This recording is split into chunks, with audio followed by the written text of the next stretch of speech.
please give a warm welcome. We're going to start off our evening, David Yunghans. Hey, good evening, everybody. How you doing? Yeah. Did you bring a change of underwear with you? Yeah. That's all right. You don't even have to start with I make something happen here. I'm good. Let it ride. Good morning, afternoon, evening. My name's Dave Yunghans. That's why I wear this name tag. I can't spell it either.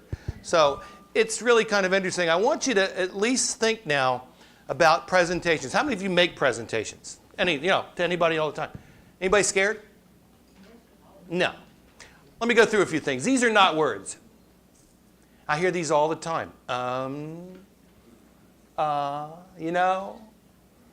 They're not words. You guys use those for transitions when you really shouldn't. Try and stay away from those. These are words. However, these are 6 words that I would caution you. Make a quick mental note of this. It goes quick. Don't ever use those words. All those words are designed to do is make you think about you. And we're not talking about you or me. It's about them. Here's your new best friend, this thing right here. You can speak, or at least think, at a rate of about 650 words a minute. If your mouth goes as fast as mine do, you get 110 words a minute out of it. If you take a sip of water, it takes 6 seconds. 65 words just crossed your mind. And the next thing you need to know is your best friend is the black button on your slide advancer. When it goes black, you have to look at moi. You have no choice. Now, everybody gets a little wired and nervous on these things. That's normal. If you're prepared, that's not going to happen. You need first to understand who your audience is. That's huge. Without understanding your audience, it's never going to happen. There are 12 things that really cause anxiety. Here are some of them. The audience itself. Do you have the AV work? Is your time worked out? Is everything going? Do you understand the 3 things that you want the audience to leave with? Do you know what they are? Can you actually talk about them? And the last one, the big one. Do you know what questions you're expecting that you're not going to get? You see, the hardest thing to know is which question's the hardest one. Learn how to say, I don't know.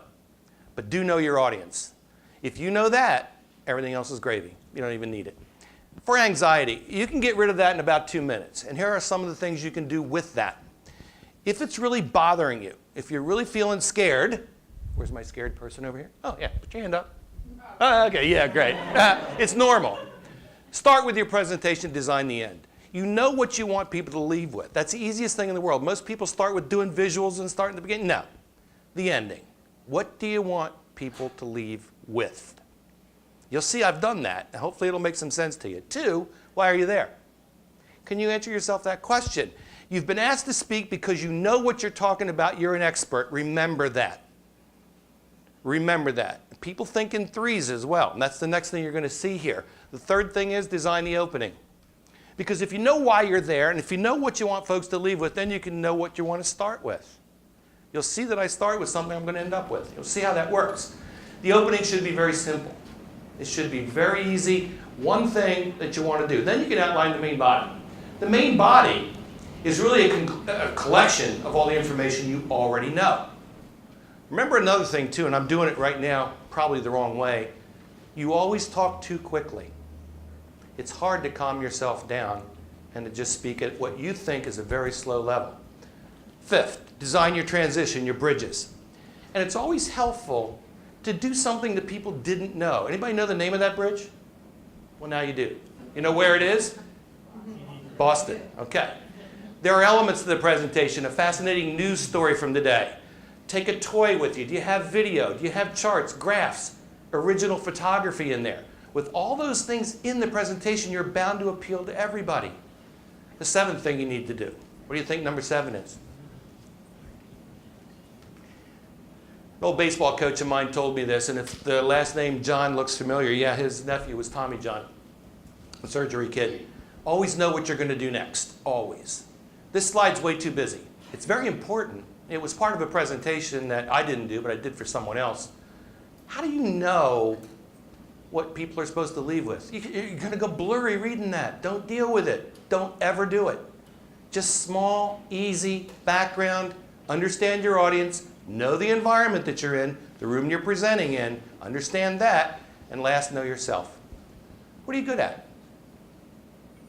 And remember, if your slides say everything, you don't need to be there. Now we're going to summarize with a couple of things. You remember what I started with? Okay, what do you think is going to come next? Your best friend. The black button in your bottle of water, right? Keep that in mind. It's easy. You're the expert. Thank you kindly. All right, let's hear it for him.